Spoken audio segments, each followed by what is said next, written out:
Okay, good afternoon. Hello. My name is Reinhold. I work on Java. So this is a Q&A, quickie, lightning, whatever sort of session it's called. We have about 20 minutes. We can go a little bit over because I own the next session too. This is Q&A. Kind gentleman here will be running around with a microphone. I will attempt to answer your questions. You can ask them orally. What I have here on my laptop, this is the shortest possible Oracle slide deck. This is slide number 1. That's slide number 2. Okay.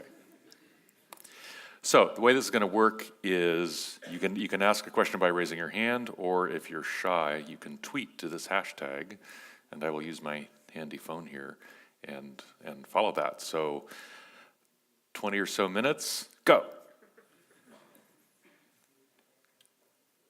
You already asked me questions this morning. I'd like to ask a question concerning lambdas, which I use very much.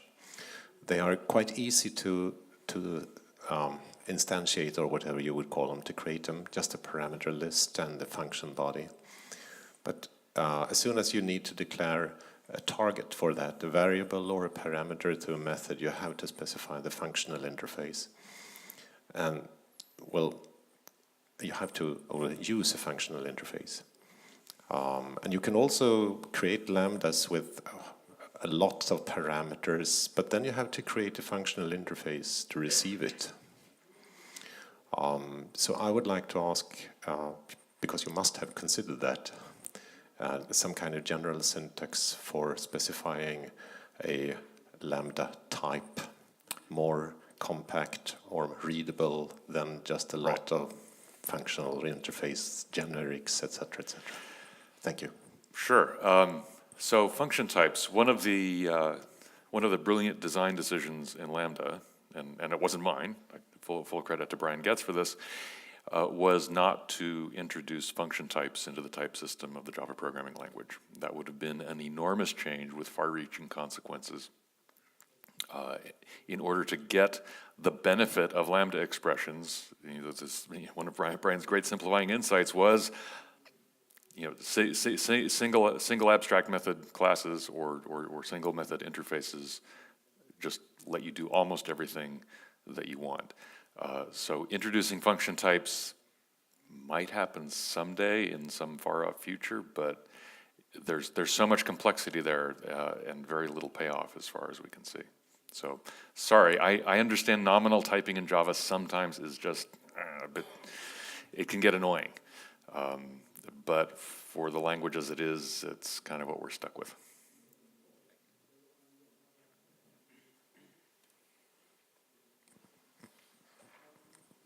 Yes, I'm wondering about type aliasing, if that is something that is being planned, or if not, then why? Type aliasing, that is not being planned. It's not something we've heard a lot of requests for. And because of the way the VM works, it's kind of problematic. We actually looked into this way back when, around the 1.3 time frame.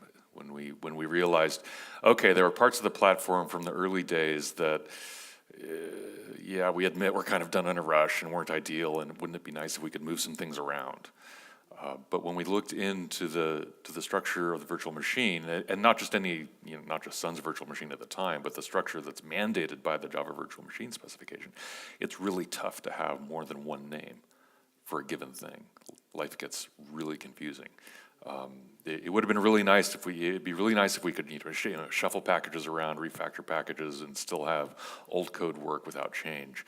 But it's a little bit like function types. We could probably figure out how to do it, but it seems like there are more important things to do.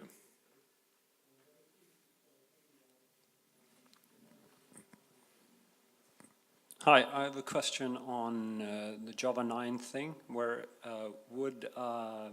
let's say that I require A from this guy here, and you're a module and he's a module. Okay. Yeah, no, I'm an app. You're an app, of course, and he's a module. And is your app in a module? Yes. So I require A from Victor here, and Victor then requires B from that guy there. Yeah. Will B be visible to me as an app? So Excellent question. Or the transitive, Yeah. that's my sort Excellent question, and the answer is, it depends. So, no, well, allow me to elaborate. So there are there are a couple of different ways to have a dependence. You can have a normal dependence where you just say A requires B. So that means that A gets all of B's exported types for its own purposes. And if you have the app module over here requires A, it won't see any of B's types unless it does it requires B.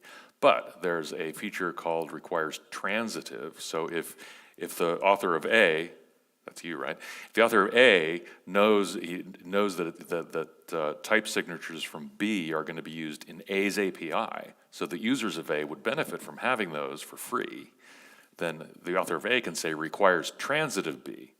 And that way when your app says requires A, it will get all the exported types from A and all the exported types from B. Then I have a follow-up question.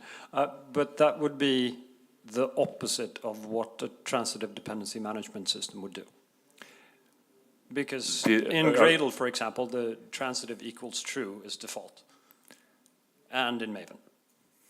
Right, so the use of transitive as the adjective in that construct is a little bit confusing, but we couldn't find a better term. It is mathematically accurate. I know that transitive is used in other ways by various tools, and if somebody has a better suggestion than transitive, that would be great. For a long time in the Jigsaw prototype, it was called requires public, because public was a keyword that was already around and we just reused it, and many people found that even more confusing. So, you know, what it's passing on transitively are in effect the exports. Actually, that's not a great way to think about it. What it's passing on transitively is the dependence on B, right? If your app depends on A, then A, if it says requires transitive B, it's creating a transitive relationship because app requires A requires B. By transitivity, A now behaves as if it required B, even though it doesn't. So the mathematical concept of transitivity is operative here. But yes, I know that some tools use transitive in a different way, and it may seem like the opposite. I'd love to have a better word for this, but we've gone around and around and haven't found anything better.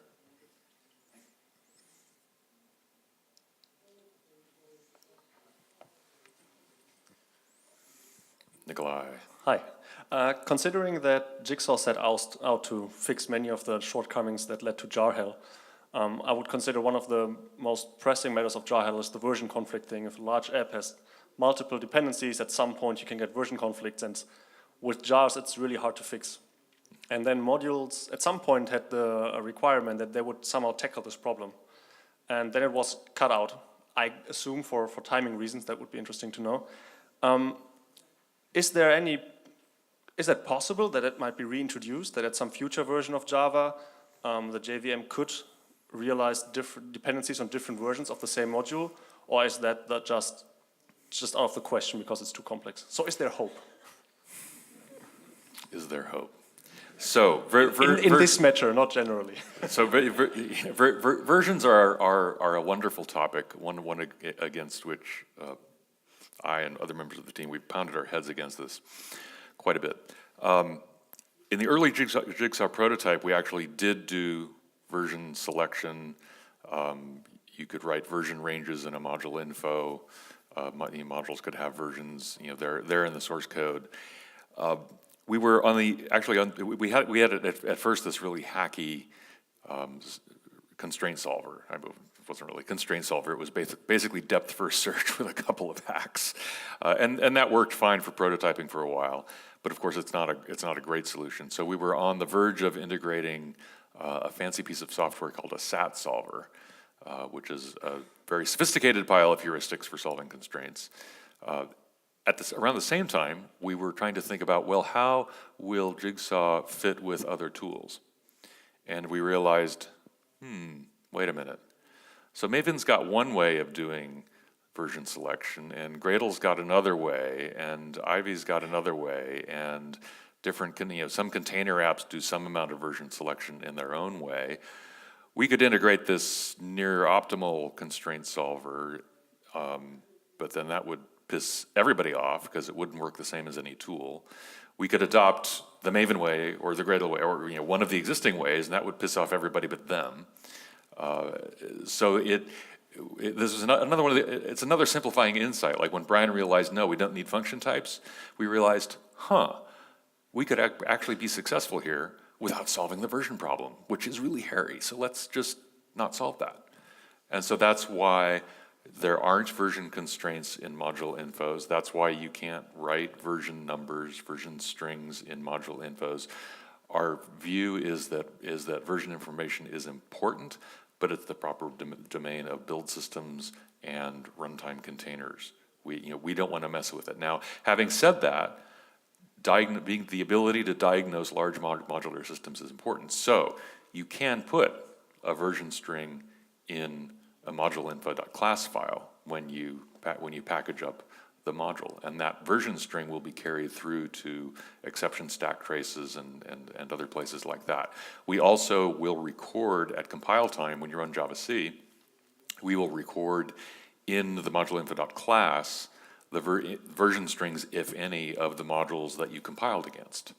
And again, that's not for any kind of selection purpose. That's just as documentation. If you're diagnosing a problem 3 weeks later in production and you want to know what version of other modules this module was compiled against, you can find out.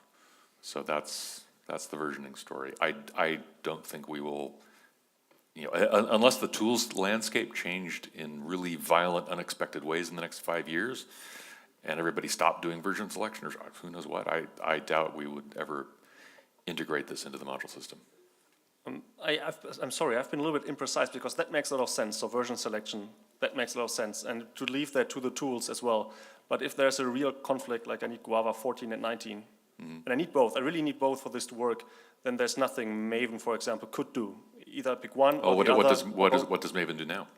It just picks one, and That's then right. we hope it works. So my question was more towards, so yes, the selection totally makes sense, but it would be nice if it were possible to run two modules in different versions that someone else selected. So if Maven could say, I could not resolve this conflict, you have to have both at the same time. Right. So just to support this way of, getting out of it. Okay, so now that you've asked the question you wanted to ask. Yeah, I'm sorry, I should have said that in the first place. That's okay. I mean, 'cause that first story is a frequently asked question too, and I'll probably repeat it again in an hour.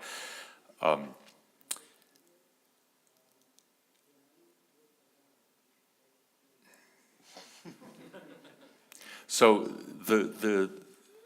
there is an advanced feature in the module system called layers.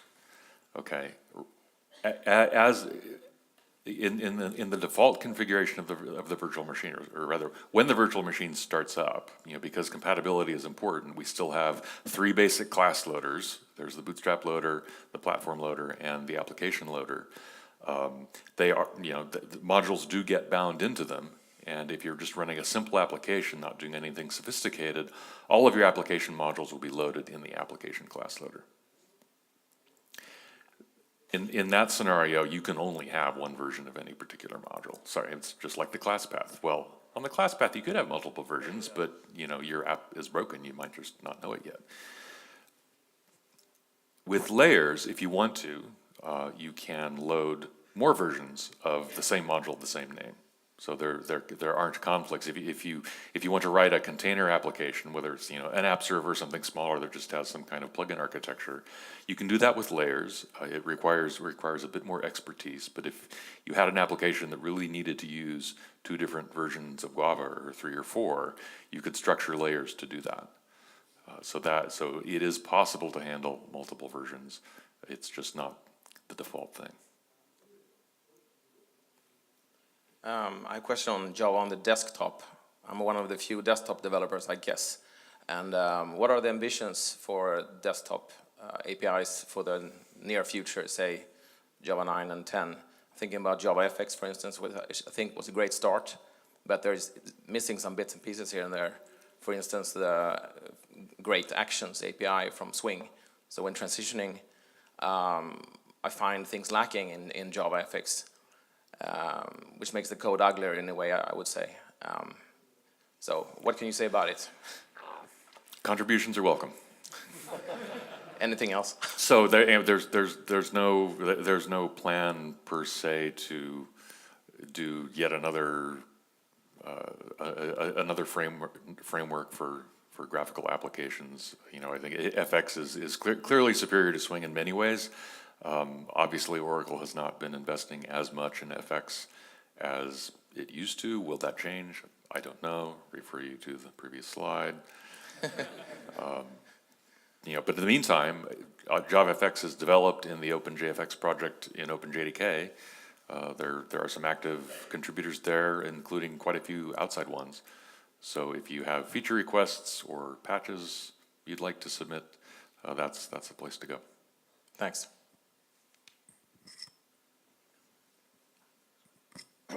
Yes, I'm going to pick up on the previous question. Java on the desktop. What are your plans regarding, for instance, ahead-of-time compilation and the ability to reuse just-in-time compiled code between program invocations? In JDK 9, fairly recently, there is an experimental ahead-of-time compiler. It's experimental, but it does work.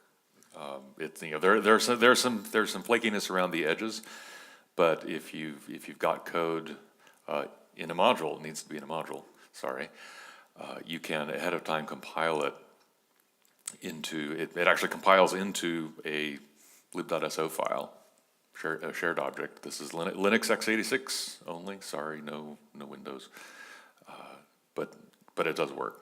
So that we see that's going to be a long-term answer to the general startup time problem. And no plans then to save just-in-time compiled code between invocations. I vaguely remember having read something about that. Yeah, over the last sort of cache. Over the last 20 years, we've prototyped that 2 or 3 times, and it turns out to be one of those really hairy things that's not worth doing. So ahead of time, yes, that definitely seems worth doing, but when you've got a high-performance JIT, the code it compiles is so sensitive to the environment that it's in at that moment that if you save it out, the chances of you being able to reproduce that context are actually not great. So it's just not worth doing. Okay, thank you. Mm-hmm.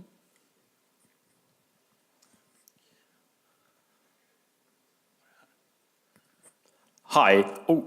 There is a GAP called like local variable type inference, which talks about adding the var keyword and maybe like val or let or something. I get the impression from Brian that you guys are pretty much set on only adding the var keyword. Could you elaborate on why? And maybe, I mean, it doesn't sound that hard to just add a val keyword as well. Well, just because it's not hard doesn't mean it's the right answer, right? Sure. So if you look at the JEP and related emails that were around on, I think it was either compiler dev or platform JEP discuss, our thinking about this evolved over I don't know, a year or two. We started out thinking, well, yeah, val and var. Well, yeah, that's probably a good idea. It, kind of makes sense. We look back in the history of Java, and wouldn't it be nice if final had been the default? But it's not. So we thought about that. Brian did a couple of rounds of SurveyMonkey surveys. This is not how we do language design, but it's often a source of interest, useful information to inform language design and get people's kind of gut reactions as to what will be more appealing. And based on that and some further thinking, eventually Brian wound up at, well, var is actually maybe the right thing for Java, even though he told me in some ways he hated coming to that conclusion because at first he really thought just having var would be the wrong choice, but eventually he came around to that, and I think it largely goes back to one of the things I said this morning. as we evolve the language and the platform, we try to make things look as, make them fit with what's there.